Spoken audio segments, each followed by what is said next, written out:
We have made it to World War III, Part 3. This one is called the Albert Pike Letter and the Balfour Declaration. Both of these men are from the same organizations, and the plans that they wrote out in these letters happened exactly how they wrote it, which shows us what group of people actually run the world, as well as what this last war is actually about. We're going to start with the Albert Pike Letter, but first let's find out who Albert Pike is. If we type Albert Pike in our Google search box, we see here he was born in 1809 and he died in 1891. It says here, Albert Pike was an American author, poet, orator, editor, lawyer, jurist, and Confederate States Army general who served as an Associate Justice of the Arkansas Supreme Court in exile from 1864 to 1865. Now, if we type into our Google search box Albert Pike Letter PDF, it brings up a list of PDFs and we can pick one. And this is where it gets interesting. This letter is the Illuminati plan for 3 world wars, written August 15th, 1871. Here we get to learn a little bit more about Albert Pike. Let's read it. It reads, "The following is a letter that speculation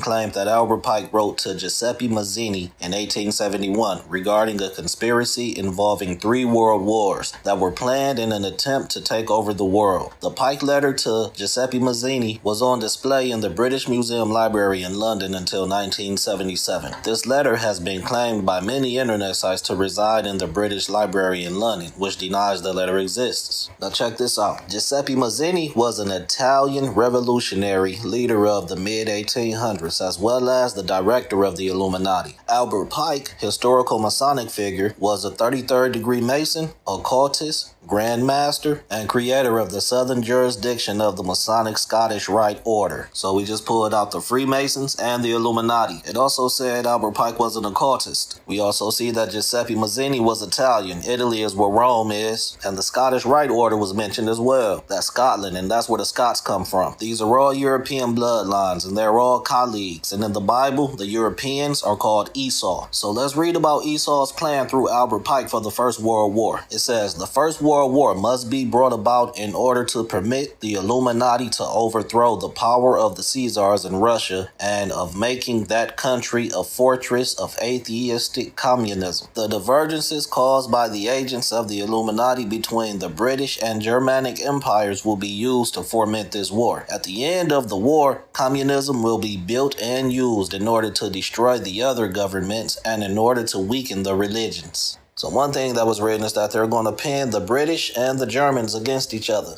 Let's type in our Google search box, British role in WW1. Look at what happened. It reads, "Great Britain, along its global empire, was a central allied power in the World War I. That was from 1914 through 1918. Critical to victory through its naval dominance, financial strength, and the rapid creation of a mass volunteer army entering on August 4th, 1914, following Germany's invasion of the natural Belgium. Britain focused on the Western Front sea blockades and dismantling the Ottoman." So the war was from 1914 through 1918. The Germans invaded Belgium, which provoked Britain to jump in there in 1914, just like it was written in that letter. Now let's type in German role in World War I. It says in World War I, from 1914 through 1918, Germany acted as the central power in a 2-front war, initiating the conflict with the Schlieffen Plan by invading Belgium and France. They fought major trench warfare battles on the Western Front and in the East, introducing new technologies like poison gas and U-boats, and suffered massive economic collapse and civilian starvation before signing the armistice. The armistice is pretty much a truce. So the war was from 1914 through 1918. Germany jumped out there by invading Belgium and France, and the British came and shut them down. That's exactly what was written out for Albert Pike's plan for World War I. Now we can't forget about the first part of the plan that he wrote, to shut down the Caesars in Russia. Let's type in our Google search box, when were the Russian Caesars overthrown? Look what it reads. The Russian Caesars were overthrown during the February Revolution in March 1917, when Caesar Nicholas II was forced to abdicate his throne on March 15th, 1917, ending over 300 years of Romanov rule. So just like he wrote, He needed the German and the British to face off so that ultimately the Russian Caesars could be overthrown. World War I was from 1914 to 1918, and this happened in 1917 in the midst of it. This letter was written in 1871. That's 35 years before World War I started. Now we about to see what that written out plan was for World War II. Let's get back to the letter. It says, the Second World War must be fomented by taking advantage of the differences between the fascists and the political Zionists. This war must be brought about so that the Nazism is destroyed and that the political Zionism be strong enough to institute a sovereign state of Israel and Palestine. During the Second World War, international communism must become strong enough in order to balance Christendom, which would be then restrained and held in check until the time when we would need it for the final social cataclysm. So we just read that the plan behind World War II is to establish the state of Israel for the Zionists. The Zionists are the Jewish people, those who say they are Jews and are not. So we're going to watch the plan continue to unfold. We're going to read the Balfour letter of 1917. That's right as World War I was coming to an end. But first, let's find out who Balfour is. Let's type in our Google search box. Who is Arthur James Balfour? We see here he was born in 1848 in Scotland, and he died in 1930 in the UK. It says Arthur James Balfour, 1st Earl of Balfour, was a British statesman and conservative politician who served as a Prime Minister of the United Kingdom from 1902 to 1905. Let's read his letter to the Rothschilds, the most powerful Jewish family that's still in power today. It says, Dear Lord Rothschild, I have much pleasure in conveying to you, on behalf of His Majesty's government, the following declaration of sympathy with the Jewish Zionist aspirations, which has been submitted to and approved by the cabinet. His Majesty's government view with favor the establishment in Palestine of a national home for the Jewish people, and will use their best endeavors to facilitate the achievement of this object, it being clearly understood that nothing shall be done which may prejudice the civil and religious rights of existing non-Jewish communities in Palestine, or the rights and political status enjoyed by Jews in any other country. I should be grateful if you would bring this declaration to the knowledge of the Zionist Federation. So this letter at the end of World War I provides the full support of the establishment of the State of Israel and Palestine for the Jewish people, aka Esau. And according to Albert Pike's letter, the whole plan for World War II was to establish the State of Israel. So now let's find out when World War II happened. Let's type in our Google search box. When did World War II start and end? It says World War II began on September 1st, 1939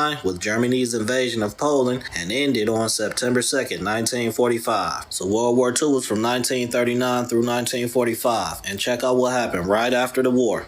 Type in your Google search box, when did Israel become a state? 1948. This Albert Pike letter was written in 1871. That's almost 60 years before World War II. And exactly what he wrote out happened. So if all that happened exactly how he said it, let's read out his plan for World War III. It says the Third World War must be fomented by taking advantage of the differences caused by the agents of the Illuminati between the political Zionists and the leaders of the Islamic world. The war must be conducted in such a way that Islam, the Muslim, Arabic world, and political Zionism, the state of Israel, mutually destroy each other. So right there we see that it says that the differences are caused by the agents of the Illuminati. And then these differences are between the leaders of the Islamic world and the political Zionists. Let's look up who are the leaders of the Islamic world. It says here, influential Muslim leaders in the world today include political figures like Qatar's Emir Tamim bin Hamad Al Thani, Saudi Arabia's King Salman, Iran's Supreme Leader Ali Khamenei, and we can stop right here because I just wanted to point out that Iran's Supreme Leader Ali Khamenei is who's being reported that was just killed by the U.S. and Israel. That's crazy, ain't it? Now let's look up who are the political Zionists. It says political Zionists are proponents of a 19th century founded Jewish nationalist movement aimed at establishing and sustaining a legally secure sovereign Jewish homeland in Palestine. That would be today's State of Israel. And who is this war between right now? Israel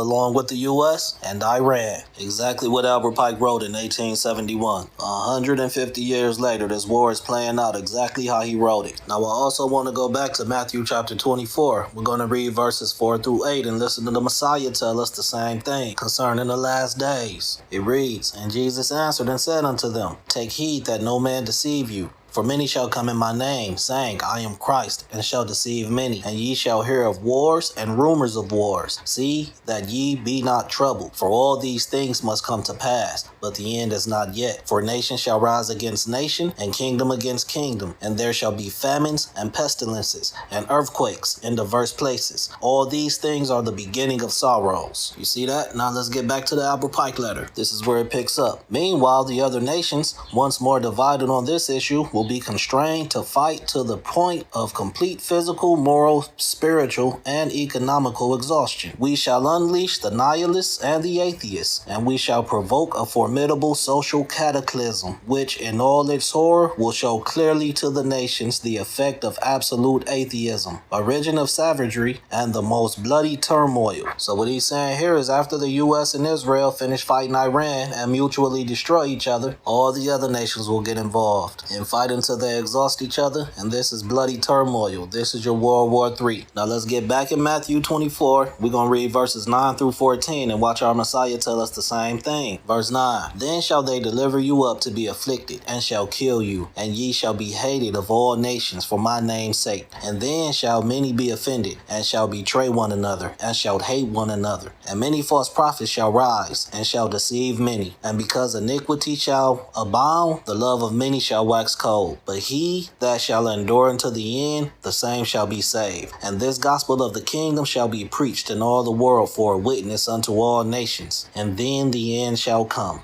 That's the same thing, ain't it? Now let's get back to the Albert Pike letter. It picks up. Then everyone, the citizens, obliged to defend themselves against the world minority of revolutionaries, will exterminate those destroyers of civilization, and the multitude, disillusioned with Christianity, whose deistic spirits will from that moment be without compass or direction, anxious for an ideal, but without knowing where to render its adoration, will receive the true light through the universal manifestation of the pure doctrine of Lucifer, brought finally out in the public view. Now let's read our Messiah talking to us about Christianity being disillusioned back in Matthew chapter 24. We're going to read verses 21 through 27. It reads, For then shall great tribulation, such as was not since the beginning of the world to this time, no, nor shall ever be. And except those days be shortened, there should no flesh be saved. But for the elect's sake, those days shall be shortened. Then if any man shall say unto you, Lo, here is Christ, or there, believe it not. For there shall arise false Christs and false prophets, and shall show great signs and wonders, insomuch that if it were possible, they shall deceive the very elect. Behold, I have told you before. Wherefore, if they shall say unto you, Behold, he is in the desert, go not forth. Behold, he is in the secret chambers, believe it not. For as the lightning cometh out of the east,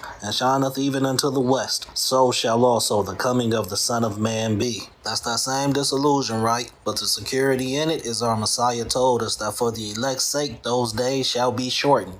Now this last part of the letter, it says, This manifestation will result from the general reactionary movement which will follow the destruction of Christianity and atheism, both conquered and exterminated at the same time. Now this letter is talking about the ultimate mission of the world being conquered by Lucifer. That's their plan, and it's playing out exactly how they wrote it. But let's listen to our Messiah talk to us in Matthew chapter 24. We're going to read verses 29 through 31. It reads, Immediately after the tribulation of those days, the sun shall be darkened, and the moon shall not give her light, and the stars shall fall from heaven, and the powers of the heavens shall be shaken. And then shall appear the sign of the Son of Man in heaven. And then shall all the tribes of the earth mourn, and they shall see the Son of Man coming in the clouds of heaven with great power and great glory. And he shall send his angels with a great sound of a trumpet, and they shall gather together his elect from the four winds, from one end of the earth to the other. And that, family, is our Messiah coming to redeem us and to destroy Lucifer, who is at war with his people.